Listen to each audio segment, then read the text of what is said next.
उम्मीद करता हूँ आखिरी क्लास से आपको पता चला हो कि कैसे आप किसी भी रिकॉर्डेड ट्रांजैक्शन को प्रीव्यू एंड प्रिंट कर सकते हैं।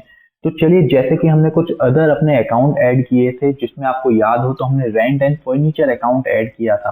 तो हमने rent and furniture account add किया है, तो हम वहाँ पे अपनी जो हमारी शॉप है तो उसका हम रेंट पे कर रहे हैं। उस शॉप में हमने इंटीरियर या फर्नीचर का कुछ भी काम कराया हो तो वहाँ पे उसका भी हमें अकाउंट रखना पड़ेगा, क्योंकि हमने वहाँ पे पैसा खर्च किया है। टेली प्राइम सॉफ्टवेयर इसी के लिए काम आता है कि हमने एक पैसा भी कहीं पे खर्च किया है तो उसका अकाउंट, उसका जो रिकॉर्ड है वो हमें रखना पड़ता है।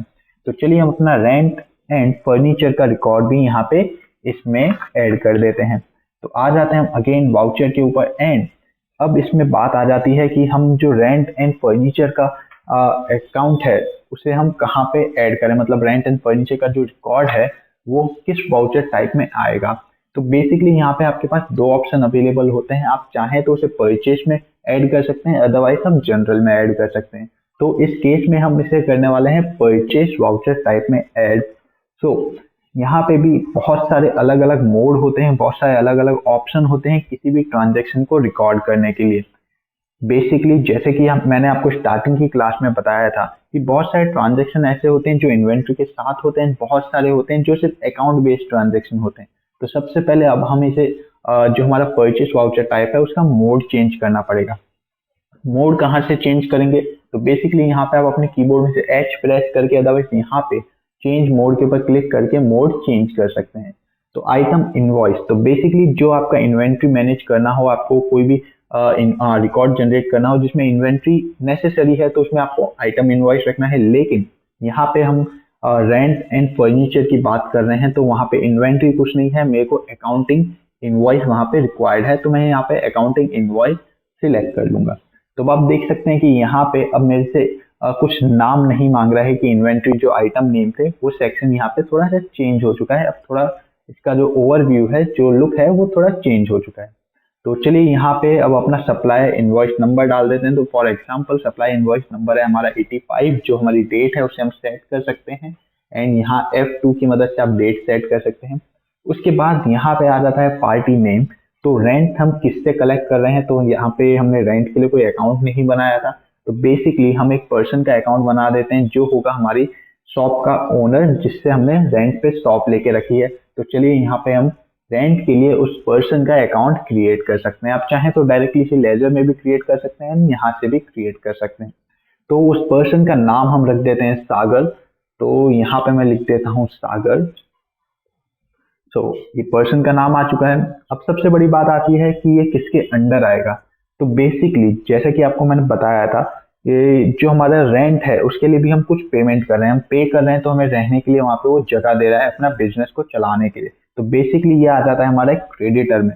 तो यहाँ पे हमें सिलेक्ट करना है सन्ट्री क्रेडिटर। तो यहाँ पे मैं सन्ट्री क्रेडिटर सिलेक्ट कर देता हूँ। उसके बाद जैसे कि हमने बाकी सब डिटेल फिल की थी, इसी सब सेम उसी तरह से यहाँ पे हमको डिटेल फिल करनी है। एंड आप देख रहे हैं कि बहुत सारे केस में मैंने जीएसटी नंबर मिस किया है। तो अगर आपको आईटीसी लेना है तो यहाँ पे आपको जीएसटी नंबर डालने की जरूरत पड़ती है। अदरवाइज आपको बस अपने सिर्फ रिकॉर्ड के लिए चाहिए तो वहाँ पे आप जीएसटी नंबर नहीं डालेंगे तो कंपलसरी नहीं होता है, अगर आपको आईटीसी वहाँ पे नहीं लेना है तो। ओके, सो यहाँ पे जब हम इसका टैक्सेशन देखेंगे हमारी आगे आने वाली क्लासेस में, तब आपको पता चलेगा कि हमने जो जीएसटी नंबर नहीं डाला है वो कितना इम्पोर्टेंट था। तो चलिए अब आगे बढ़ते हैं। यहाँ पे तो हम पार्टी का नाम ऐड कर चुके हैं सागर। उसके बाद यहाँ पे अब हमें टाइप करना है अपना लेजर। तो यहाँ पे हमारा रेंट अकाउंट है, तो यहाँ पे मैं रेंट सिलेक्ट कर देता हूँ। उसके बाद कितना अमाउंट मैं रेंट के लिए पे करता हूँ, तो फॉर एग्जाम्पल मैं यहाँ पे 4500 रुपीज कर देता हूँ पर मंथ। एंड इसके ऊपर मुझे टैक्सेस भी देना पड़ता है, तो यहाँ पे मैं CGST एंड यहाँ पे मैं SGST ऐड कर देता हूँ। उसका जो अमाउंट है वो ऑटोमेटिकली यहाँ पे आ जाएगा। ओके, उसके बाद सिंपली मैं नीचे आ जाता हूँ एंड नरेशन में मैं डाल देता हूँ bill number 85। Okay, simply enter. उसके बाद अगेन आ जाता है हमारे पास एक्सेप्ट का ऑप्शन, तो हम वाई से इसे एक्सेप्ट कर देते हैं, मतलब सभी डिटेल्स सही है।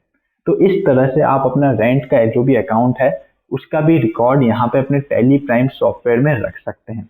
तो जैसे कि हमने रेंट अकाउंट क्रिएट किया है उसी तरह से हम अपने फर्नीचर अकाउंट का भी रिकॉर्ड क्रिएट करेंगे। तो यहाँ पे चलिए फर्नीचर अकाउंट कर लेते हैं। तो फर्नीचर अकाउंट का जो इनवॉइस नंबर था सपोज 90 था।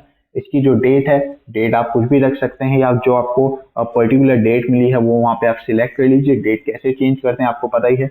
F2 के ऊपर आपको क्लिक करना है यहाँ पे एंड इधर से आपको अपनी डेट फिल कर देनी है। उसके बाद डेट डालने के बाद यहाँ पे आ जाता है पार्टी नेम। तो हमने फर्नीचर का काम किससे करवाया है, तो बेसिकली आपने कोई यहाँ पे नाम ऐड करके रखा हो तो उसे आप सिलेक्ट कर सकते हैं। अगर आपने नहीं किया तो वहां से आप एक नया क्रिएट कर सकते हैं। तो हमने यहाँ पे फर्नीचर के लिए एक पर्टिकुलर किसी पार्टी का अकाउंट क्रिएट नहीं किया था, तो यहाँ पे हम वापस से आ चुके हैं। अब यहाँ पे मुझे कंपनी का नाम रखना है। तो यहाँ पे मैं लिख देता हूँ वर्मा राज। तो वर्मा राज यहाँ पे एक अकाउंट में क्रिएट कर रहा हूँ एंड किसके अंडर आएगा, तो बिल्कुल सही, यहाँ पे वो सन्ट्री क्रेडिटर के अंदर ही आएगा। तो अगेन यहाँ पे जितनी भी डिटेल है सब डिटेल को फिल करके आपको सिंपली इसे एक्सेप्ट कर देना है। उसके बाद यहाँ पे आ जाता है ब्लेजर की बारी। किस ब्लेजर के अंदर आपको इसे फिल करना है, तो हमारे पास है फर्नीचर अकाउंट। तो हम इसे फर्नीचर अकाउंट में डालेंगे। कितना अमाउंट हुआ इसका, तो बेसिकली जो भी आपका अमाउंट स्पेंड किया आपने फर्नीचर के ऊपर तो यहाँ पे वो आप डाल सकते हैं। तो यहाँ पे मैं फॉर एग्जाम्पल 81,000 रुपीज डाल देता हूँ। तो इस तरह से आप अपना फर्नीचर अकाउंट डाल सकते हैं। यहाँ पे मेरे से टैक्सेस वैसे कुछ नहीं लिया गया था तो वो डिटेल में यहाँ पे नहीं डाल रहा हूँ। ओके, तो यहाँ पे बिल नंबर हो जाता है 90। ओके, तो यहाँ पे इस तरह से आप कर सकते हैं अमाउंट। एंड यहाँ पे tax amount does not match the value calculate as per the tax rate to verify central and state tax amount. तो यहाँ पे बेसिकली बोला गया है कि सेंट्रल स्टेट टैक्स अमाउंट मेरे को डालनी चाहिए। तो चलिए यहाँ पे हम एक रैंडम डाल देते हैं। सो बेसिकली यहाँ पे टैली प्राइम सॉफ्टवेयर हमको हर जगह बताता है कि आपकी ये चीज मिसिंग हुई है तो उसे कंप्लीट कर लीजिए। Okay sorry. तो उसी तरह से यहाँ पे मुझे भी बताया गया है कि मैंने टैक्स यहाँ पे अमाउंट नहीं डाला है तो वो मुझे डालना चाहिए। तो यहाँ पे अब मैं टैक्स अमाउंट डाल चुका हूँ। अब इस तरह की एरर मेरे को देखने के लिए नहीं मिलेगी। आप देख सकते हैं यहाँ पे अब डायरेक्टली मेरे से पूछ लिया जाता है कि एक्सेप्ट यस और नो। तो अगर यस है बिल्कुल सही, बाकी सब डिटेल मेरी एकदम सही है तो मैं सिंपली यस कर दूंगा। कुछ मेरे को वहाँ पे चेंजेस करना है तो मैं वहाँ पे नो कर दूंगा। तो यहाँ पे अभी सभी डिटेल मेरी सही है तो सिंपली मैं इसे यस कर देता हूँ। सो हमने ऐड कर दिया अपना रेंट ट्रांजेक्शन एंड अपना फर्नीचर के लिए जो भी हमने स्पेंड किया था उन सभी के ट्रांजेक्शन को हमने यहाँ पे ऐड मतलब रिकॉर्ड कर दिए हैं। तो उम्मीद करता हूँ आपको पता चला हो कि किस तरह से आप रिकॉर्ड कर सकते हैं आपके एक्स्ट्रा जो भी आपने इनडायरेक्ट एक्सपेंस किए हैं अपने बिजनेस के लिए, तो उसको आप कैसे ऐड कर सकते हैं। तो चलिए आप भी यहाँ पे अपने सभी ट्रांजेक्शन को ऐड कीजिए। एंड एक बात बिल्कुल मत भूलिएगा, अगर आपको आईटीसी लेना है या फिर जीएसटी फाइल करना है या फिर आपको टैक्सेशन के रिगार्डिंग कुछ भी करना हो तो आपको जीएसटी नंबर मैंडेटरी है। जीएसटी नंबर आपको सभी अकाउंट के अंदर डालना पड़ेगा। अब जीएसटी नंबर बहुत से अकाउंट के अंदर मैंने नहीं डाला है तो अब उससे क्या होगा वो आपको मैं आगे आने वाली क्लासेस में बताऊंगा।